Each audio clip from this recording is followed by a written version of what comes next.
No, this can't be. I just couldn't believe the harsh reality in front of me.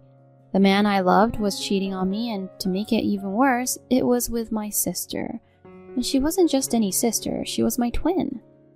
While I'd always felt like the underdog compared to her, when he proposed, I thought things might be different. But even in marriage, I was still playing second fiddle to her. How was I supposed to deal with this double betrayal? Feeling completely alone, I made my way back to my parents' house. "What's going on?"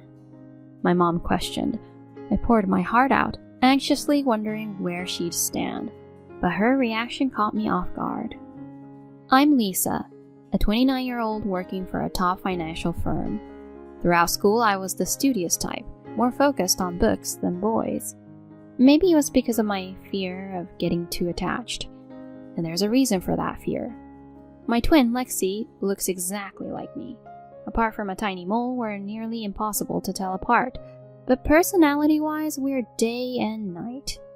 I'm more reserved, while Lexi's always been the life of the party. She's never had a shortage of romantic interest, dating back to middle school. My apprehension about dating likely stems from her. I once confided in her about a crush, and while she pretended to be supportive, she swooped in and dated him herself. How could you? You knew how I felt about him. I confronted her, heartbroken. But instead of feeling sorry, she just smirked. Yeah, but I ended up liking him too. Can't help it. Seriously? After knowing how I felt? That's so messed up.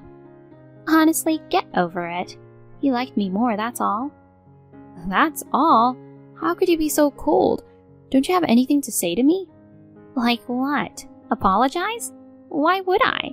I'm with him because of me. You should have made your move before he fell for me. I was speechless. Sure, I had only told Lexi I liked the guy and didn't ask her to help or to keep her distance. As much as I wanted to blame her, part of it was on me. She saw an opportunity and took it. That's all. Even if it felt unfair, it was the truth. Maybe if I had been braver, things would have been different. After that, I guarded my heart, afraid of another heartbreak, especially if Lexi was involved. So I never got too close to anyone, resigning myself to the idea of being single forever. But a couple of years ago, things changed. One night at my regular bar, a guy named Steve approached me. He mentioned he'd seen me there before and had been hoping to chat. I was pretty clueless about dating, but his sincerity shone through, and before I knew it, we were in a relationship. A year later, we got engaged, but in the back of my mind, I couldn't shake the fear. What if he met Lexi and fell for her charms? But all that anxiety was for nothing. He looked me in the eyes and said, "Fall for your sister? No chance. It's you I love, Lisa." But everyone always picks her over me. Aw, is that so? Well, maybe she's a tad more outgoing. Right? That's why I worried you'd be drawn to her. I love you for you. Sure, you two might look alike, but you're unique. I chose you, Lisa. Those words melted my heart.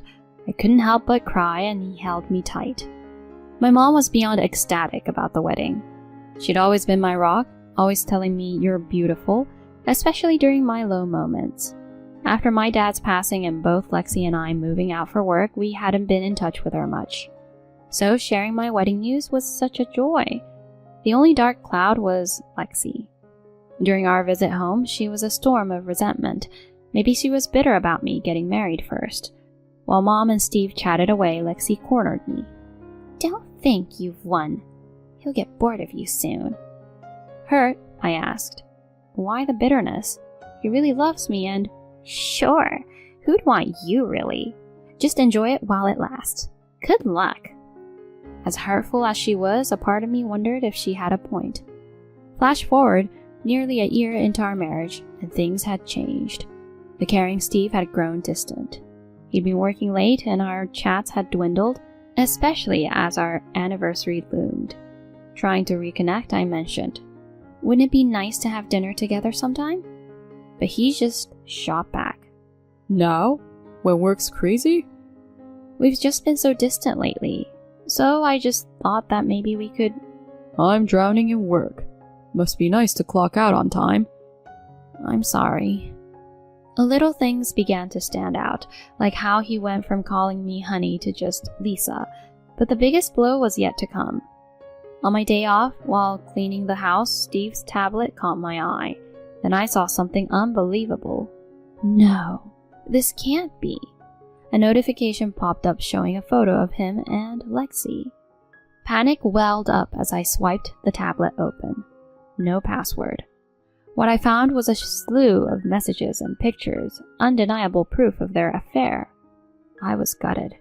Cheated on with my own sister? He had promised. He said he wouldn't fall for her.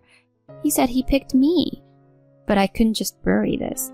Maybe if we talked and he was truly sorry, we could find a way back. I steeled myself to confront him that evening. When he finally walked in, he seemed taken aback to find me waiting. You're still up? He muttered, trying to walk past. I blocked his way and blurted, "You've been seeing Lexi behind my back, haven't you? What's up with that?" Huh? What are you talking about?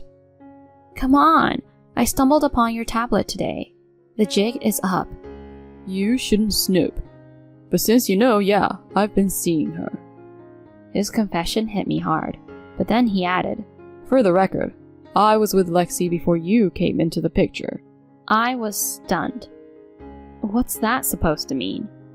I was actually dating her first, but she had a bunch of debt. Once I realized you had a stable job, I thought, why not marry you and use the money to help her out? Wait, what? So the cash I've been handing over for household expenses? Yeah, I might have exaggerated a bit and skimmed some off the top. Thanks to you, Lexi got a good chunk of change. I felt like the floor had been pulled out from under me. He'd only used me to pay off Lexi's debt. When we first got hitched, he took charge of our finances.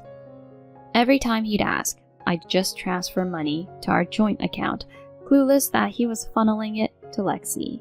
Then he shoved some divorce papers in my face. Now that you're in the loop, I don't need you. I'm going back to Lexi. My heart shattered. What was I going to do? Heartbroken and overwhelmed, I signed the papers and went straight to my childhood home. Answering the doorbell, my mom's face showed a mix of shock and concern. "What's going on?" she inquired. I poured my heart out, wondering if she'd be on my side. As I shared my story, she just nodded and then, to my shock, said, "Well, good riddance." Wait, good riddance? Yeah, better off without a guy like that. Mom, he betrayed me with my own sister. And that's why it's good he's out of your life. It's not that simple. I feel so used. She pulled me into a hug and whispered, "It'll be okay. I got this." I was drained and didn't push for answers. But 2 days later, Steve and Lexi, thanks to my mom's summons, walked in. I didn't want to face them, but there I was, staring them down. They shot me smug grins and I wanted to run. Breaking the tense silence, my mom chirped, "So, Lexi, you and Steve are tying the knot?" Lexi replied, almost gloating, "You knew? Yes, he was mine first anyway. We're just a better fit, don't you think?" Without missing a beat, my mom responded, "Oh, for sure. 2 peas in a trashy pod." Lexi looked stunned. Then my mom handed them a paper. A shaky Lexi read, "Compensation to Lisa for $90,000? What? That's way too much." "Is it? After everything you did? Do you want this to go to court?" "Court? Mom, that's a bit extreme, don't you think?